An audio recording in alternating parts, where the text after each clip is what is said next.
warahmatullahi wabarakatuh. Perkenalkan, saya Akbar Firmansyah.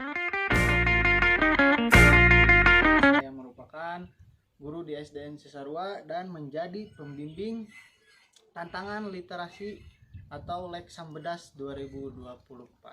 Kami siap menaklukkan tantangan Lek Sambedas 2024. Ya, saya di sini telah membaca buku yang berjudul Gua Misterius ya.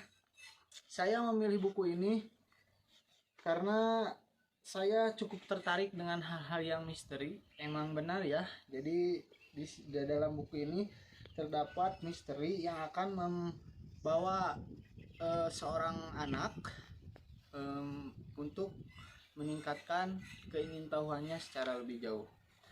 Dan saya juga telah membuat Fishbone untuk mereview buku Gua Misterius ini. Nah, judul bukunya tadi saya telah sebutkan, Gua Misterius, ditulis oleh S. Hidayat dan diterbitkan oleh Sandiarta Sukses.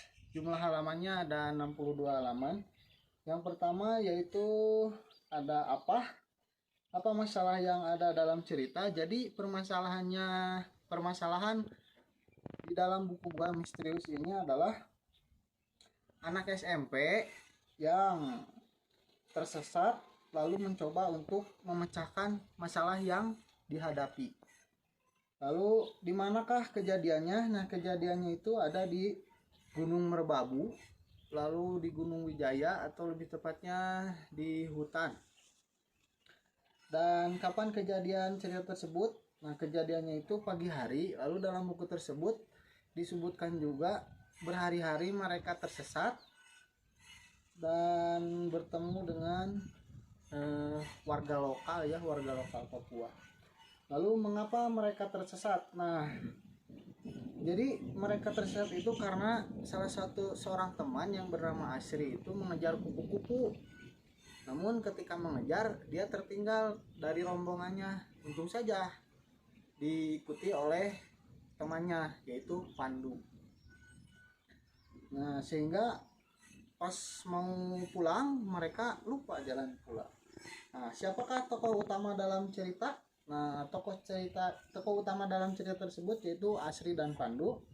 Lalu bagaimana alur cerita buku? Nah, alur dari buku ini yaitu menggunakan alur maju, sehingga dari awal sampai akhir itu ada langsung penyelesaian. Nah, cerita ini diawali dengan tersesatnya Asri dan Pandu di Gunung Merbabu, lalu menemukan sebuah gua. Mereka masuk ke dalam gua tersebut dan ketika melihat ada cahaya, mereka ke sana.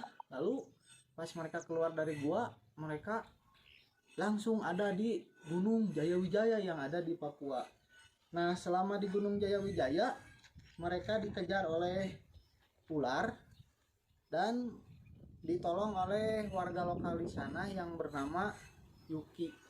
Nah, dalam buku ini juga sangat tersurat sekali ada pelajaran yang bisa diambil, yaitu pelajaran IPA.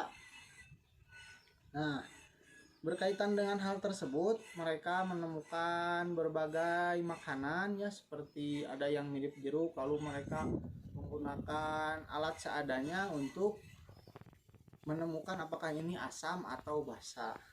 Nah, ketika di Gunung Jayawijaya, Yuki mengajaknya untuk ke kampungnya dan di sana ada kakeknya yang sedang sakit.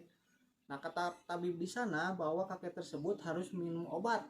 Namun karena ada kesalahan, jadi obatnya itu ada di dua mangkuk. Jadi yang mangkuk pertama itu racun dan yang keduanya itu bukan racun atau obatnya. Sehingga mereka berinisiatif untuk mencari mana nih yang bukan racun dan mana yang bukan obat melalui eksperimen dengan kubis untuk menemukan asam dan basa. Tentunya racun akan bersifat asam dan basa itu adalah obatnya. Nah, untuk supaya mengetahui bagaimana jalan cerita selanjutnya, tentunya baca saja buku Gua Misterius ini. Menarik loh. Nah, hikmah yang bisa saya ambil setelah membaca buku Gua Misterius yaitu siapapun bisa sukses dalam menghadapi tantangan dan kesulitan. Tapi dengan syarat, yaitu memiliki sikap pantang menyerah, kreatif, memiliki kemauan yang tinggi, dan terus berpikir positif sehingga tidak terjerumus atau tidak panik ketika menghadapi sebuah masalah. Itulah